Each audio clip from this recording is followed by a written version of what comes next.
নমরুদে যখন ইব্রাহিম খলিলুল্লাহরে শুলিতে ঝুলাইছে, কিন্তু আগুনে ফালাইতে গেলে আগুনে পড়তে পারে না।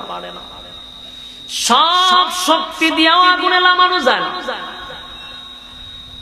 নমরুদ চিন্তায় পড়ে গেল, এত সুন্দর করে আয়োজন করলাম, উপরে শুলি টাঙাইলাম, ইব্রাহিম রে আগুনে ফালাবো, কিন্তু শুলি তো নিচের দিকে লামে না।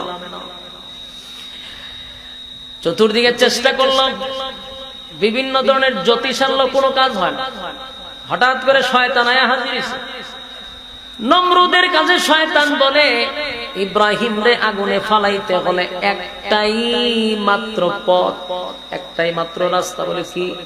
ইব্রাহিম রে উলঙ্গ করে দেন, সাথে সাথে আগুনে পড়ে যাবে। নাউজুবিল্লাহ। ইব্রাহিম খলিলুল্লাহর চোখ দিয়ে পানি পড়ে গো, আর বলে, মালিক,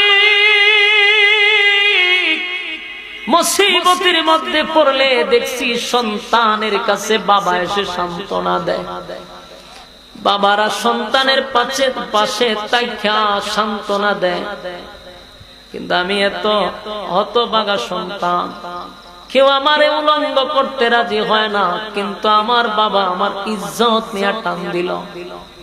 চোখের পানি ছেড়ে বলে, বাবা,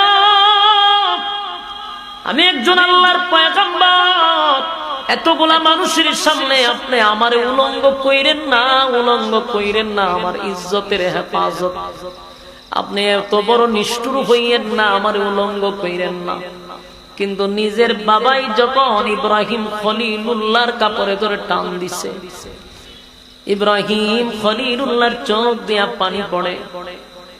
আল্লাহর সাথে সাথে ডাক দিয়া বলে, জিবরাইল রে, আমার বন্ধু এতগুলা মানুষের সামনে উলঙ্গ হবে, আমি আল্লাহ ওইটা বরদাস্ত করতে পারি না।